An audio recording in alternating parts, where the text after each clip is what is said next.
Proclamação do Evangelho de Jesus Cristo, segundo Lucas. Glória a vós, Senhor. Naquele mesmo dia, o primeiro da semana, 2 dos discípulos de Jesus iam para um povoado chamado Emaús, distante 11 quilômetros de Jerusalém. Conversavam sobre todas as coisas que tinham acontecido. Enquanto conversavam e discutiam, o próprio Jesus se aproximou e começou a caminhar com eles. Os discípulos, porém, estavam como que cegos e não o reconheceram. Então Jesus perguntou: "O que ides conversando pelo caminho?"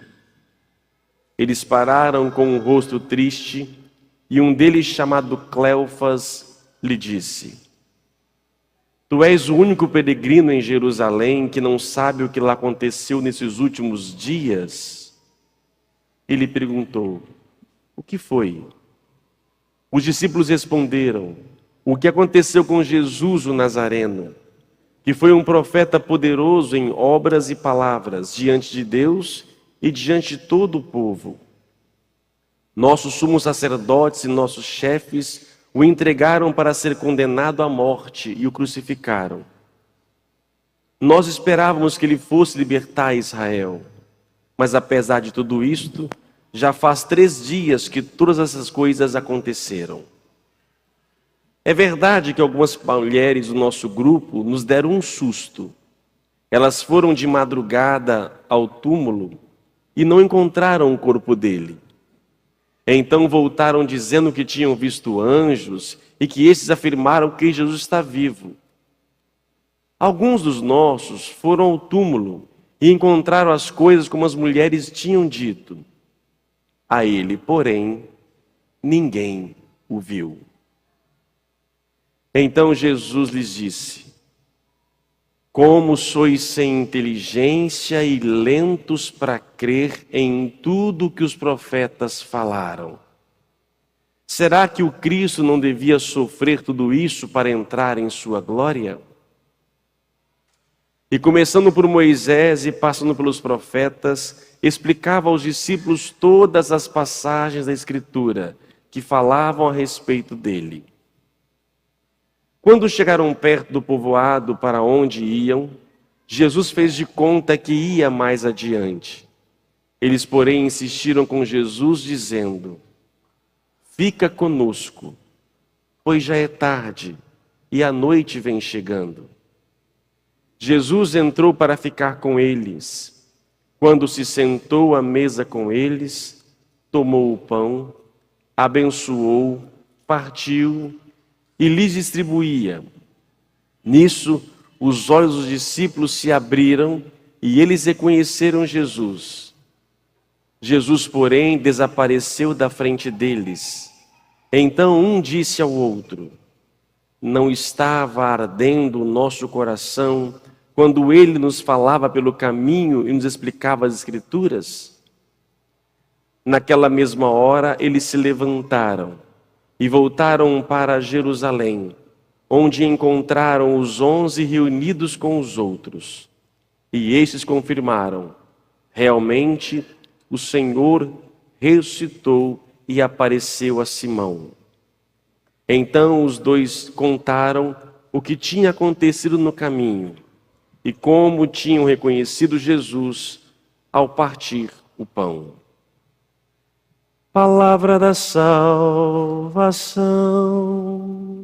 Glória a vós, Senhor. Que as palavras do Santo Evangelho perdoem os nossos pecados.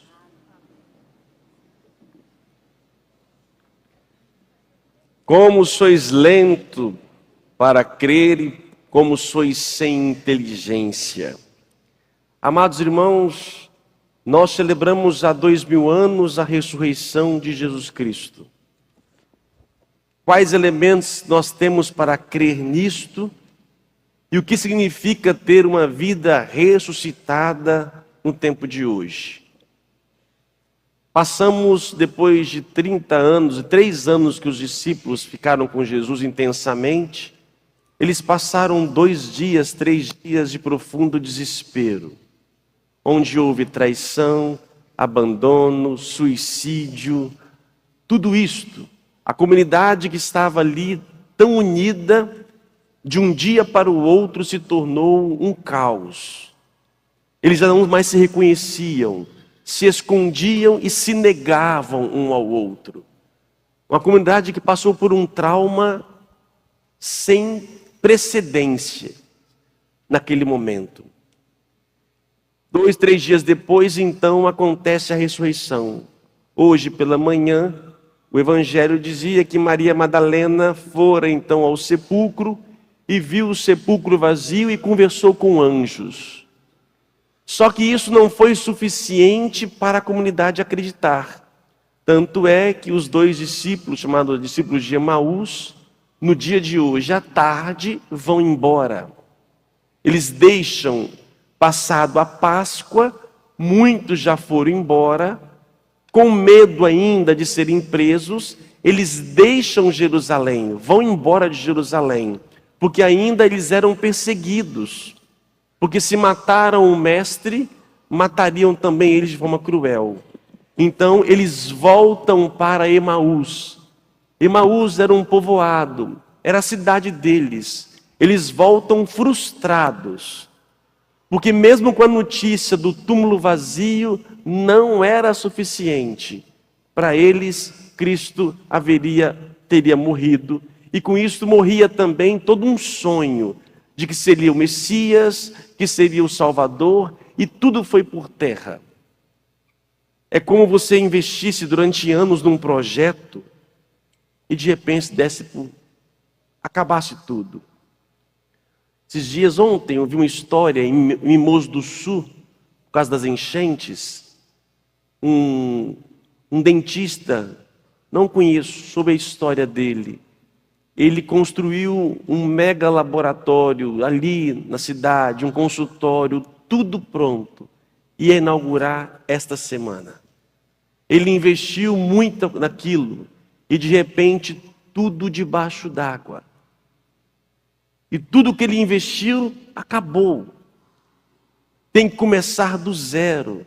É como se você investisse numa relação, numa amizade, num projeto, e você acreditasse que isso fosse para frente, só que de uma hora para outra, rui tudo, cai. A dor e a angústia, a decepção, não só por ver o Cristo morto, mas também de uma decepção pessoal. Eu acreditei, como eu fui enganado, como eu me enganei durante esse tempo todo. Os discípulos de Emaús então voltam para casa profundamente frustrados. E olha, meus irmãos, uma das coisas que nos cegam é a tristeza, a dor. A dor humana faz com que nós nos tornemos cegos. Cristo então aparece para eles, e é interessante que a gente vai rever daqui para frente, nos próximos domingos, a experiência da ressurreição. O que é a ressurreição? Jesus Cristo, ele aparece diferente. Em nenhuma aparição de Jesus ele é reconhecido. Primeiro, porque todo mundo tinha certeza que ele tinha morrido. Jamais iria imaginar que seria o fulano. E segundo, por ter uma aparência diferente. Cristo ressuscitado, ele quis permanecer com as chagas, porque no céu não haverá dor nem sofrimento. Ele quis permanecer com as chagas para ser uma identidade da sua paixão e que as pessoas pudessem o reconhecer. Mas nem assim o foi. Ele aparece diante deles e eles começam com o olhar baixo, não reconhecem Cristo, profundamente triste. Podemos nós também passarmos por várias situações de tristezas. Projetos que nós começamos, ou às vezes uma angústia, vai chegando um determinado tempo da vida que ficamos numa angústia que nada produziu, nada aconteceu. E aí de repente frustra, E podemos muito facilmente entrar no quarto e de não lá mais sair. A depressão, ela pode ter um start, um início em frustrações pequenas que se tornam grandes. E se eu não bem cuidá-las, elas vão se tornando maiores. A negativa do perdão, a autopunição, eu me culpo, porque eu fiz isso, porque eu fiz aquilo, pode me colocar num buraco em que eu não consiga sair, e eu não consigo ver saída em ninguém. E por mais que Cristo se manifeste de nosso lado, eu não o vejo, porque eu só vejo a minha dor, eu só vejo o meu sofrimento. É nessa hora que Cristo se manifesta e diz: ô povo sem inteligência. Se fosse eu diria, povo burro. Mas Jesus Cristo é muito, gentil. Ô povo sem inteligência e lento para crer. Cristo então faz com que eles possam olhar o Antigo Testamento à luz dele. Para entender que na vida, para que nós possamos renascer, é necessário passar por dores, cruzes. A cruz não é vontade divina, mas a cruz é necessária, é um caminho de libertação do reino do homem. Nós nascemos no reino dos homens e tentamos no reino dos homens entrar e renascer no reino de Deus. E para renascer, para sair do reino dos homens e entrar no reino de Deus, há a dor. Mas essa dor e essa cruz não é provocada por Deus. Ela é provocada pelo homem, porque nós nos acostumamos com o jeito humano de ser. E Cristo vem nos mostrar como o homem deve ser. E se eu estou neste mundo e eu quero sair deste mundo, vão me criticar, vão me condenar, não vão aceitar o modo de ser de Deus. O reino de Deus tem suas regras, tem as suas leis, a lei do amor, a lei do perdão. Se eu quiser entrar neste reino, ressuscitar, eu passarei por dificuldades, por dores. Jesus mostra para eles, era necessário fazer isto. Mas ainda assim, eles não conseguiram compreender. Embora o coração palpitasse. É neste momento, no final da tarde, no cair da tarde, como nesse exato momento que estamos aqui, eles encontram uma pousada, Jesus finge continuar, e aí, meus irmãos, é a parte que depende de cada um de nós. Eles pediram: fica conosco. Fica conosco. Deus, Ele não invade o coração de ninguém. Para que eu possa viver uma vida ressuscitada, para que eu possa vencer as minhas cruzes, as minhas dores, para que eu possa ter inteligência, entendimento, Ele aparece, Ele faz de tudo, mas chega uma hora que deve ter em nós o convite, o meu querer, a minha liberdade. E eu digo: fica, ajuda, vem, me socorre, mesmo que eu não consiga compreender por inteiro. E é nessa hora então que Cristo, Cristo não consegue recusar um convite. Eu sou igual a Ele, adoro. Pode me convidar. Jesus não resiste um convite. Seja quem for, como for. Se esta pessoa diz: vem, entra aqui, me ajuda. O que Ele faz? Ele então entra, pega as minhas mazelas, pega o meu pão, pega o meu trabalho e dá graças a Deus. Quando ele pega o pão, agradece a Deus e parte, os olhos dos discípulos se abrem e percebem que eles estão diante da graça de Deus. E de uma hora para outra o Cristo desaparece. E eles então se alimentam daquele pão e voltam correndo, voltam para Jerusalém. O lugar que eles temiam é o lugar que eles voltam. Qual prova que eu tenho da ressurreição? O túmulo vazio não é suficiente. Até hoje não se encontraram os restos mortais de Jesus Cristo. Inclusive, eu todo ano falo, tem um filme, quem gosta de filme, tem um filme com Antônio Bandeiras chamado O Corpo. O Corpo.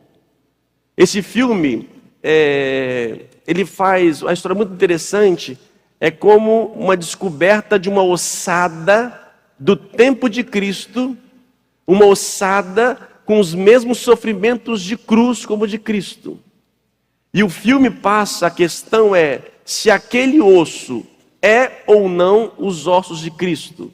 E se for a ossada de Cristo, quais as consequências para a igreja e para a fé? Vale a pena assistir O Corpo. Na internet você deve achar, um pouco mais antigo. Não vou dizer se achou ou não. Sei. Mas a ressurreição, o túmulo vazio, não é somente para nós o suficiente. Para que nós possamos acreditar na ressurreição, precisamos fazer então uma experiência com o ressuscitado. Ele apareceu para Maria Madalena, ele apareceu para Pedro, ele apareceu para os apóstolos, ele apareceu para muitas pessoas. Mais de 500 pessoas ressuscitaram naquele dia ou revitalizaram naquele dia. A comunidade local presenciou durante 40 dias próximos daqui por diante. Durante 40 dias Jesus continuou aparecendo para a comunidade. E ele então sobe aos céus e depois envia o teu Espírito Santo. Isto para nós é um motivo concreto da ressurreição.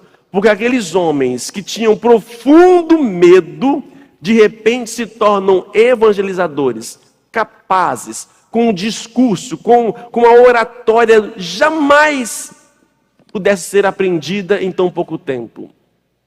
Mas e nós? Cristo nunca apareceu para mim. Como é que eu vou acreditar que Ele realmente está vivo?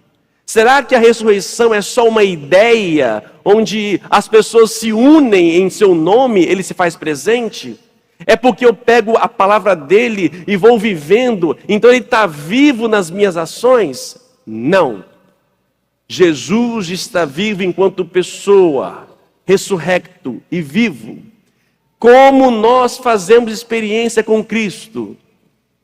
Quando estamos unidos em nossas liturgias, quando encontro o Cristo no próximo, assim eu vou vendo e reconhecendo, e percebendo que sua palavra realmente tem sentido. E a fração do pão que é a Eucaristia. Aqui é o lugar onde nós mais próximos estamos do céu. Se o céu é estar diante de Deus, se a missa é o corpo e sangue de Cristo, se Cristo está no céu e Cristo está no altar, o ponto de intercessão mais próximo entre a humanidade e a divindade é o altar, é a missa. É aqui que os nossos olhos se abrem, é aqui que nós somos revigorados, é a fração do pão. E se nós pegarmos, meus irmãos, o texto de hoje, dos discípulos de Emaús, que vale a pena depois em casa dar uma leitura, aqui está o rito da missa. Saímos de casa, meio triste, saímos de nossa Jerusalém, viemos para nossa Emaús, meio cabisbaixo, meio triste, cada um com sua história de vida. De repente aparece Jesus, em nome do Pai, do Filho e do Espírito Santo, mas nós não estamos vendo, não estamos reconhecendo. Falamos nossas dores, perdão, nós conversamos, perdão, glória. É o momento que eu falo, que eu desabafo. De repente fica quieto, senta, vou falar para vocês. Leitura, Antigo e Novo Testamento. Jesus explica. O nosso coração arde, e o que eu peço fica conosco, e Ele então fica conosco.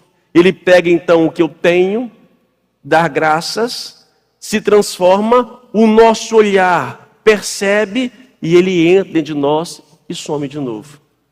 Por que Ele some? Porque Ele passa a viver dentro de cada um de nós. A ressurreição se dá em cada Eucaristia que nós celebramos. Só que nós, uma vez por ano, solenemente, preparamos e celebramos o mistério de Cristo, que se dá em toda a Santa Missa. Quer ver Jesus? Venha o máximo que você puder numa missa. Celebre o máximo que você puder a Eucaristia. E ali você vai conseguir com o tempo a sua inteligência abrir e o poder de Deus entrar dentro de você. E a graça de Deus começar a agir. E você perceberá, não só pela sua razão, mas pelo seu coração, que Ele está vivo. Que Ele vai te dando graças que por você não conseguiria. Ele vai potencializando o teu ser. Isto é a ressurreição. E por final, para finalizar, meus irmãos, quem aqui é batizado, levanta a mão. Obrigado. Quem é crismado? Quem não é, dá um jeito, viu, gente? Dá um jeito, tá? Se morrer sem crisma, não sei não, hein? Pode talvez não ter a senha para entrar direito, tá? Não vou dizer que não vai entrar, mas vai ter dificuldade. Vai ter umas provas lá de resistência para ver se consegue chegar. Nós que somos batizados e crismados, que temos a força do Espírito, concluo dizendo: se ressuscitastes com Cristo, esforçai-vos para alcançar as coisas do alto, onde está Cristo sentado à direita de Deus. Aspirai às coisas celestes e não às coisas terrestres, pois vós morrestes e a vossa vida está escondida com Cristo. Esforçai-vos para alcançar as graças de Deus.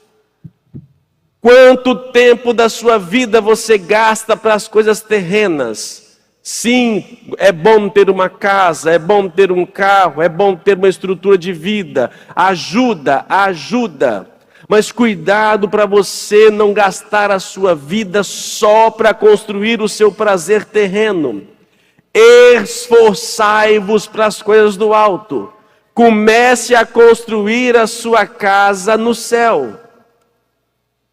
Não sei se já tem terreno no céu.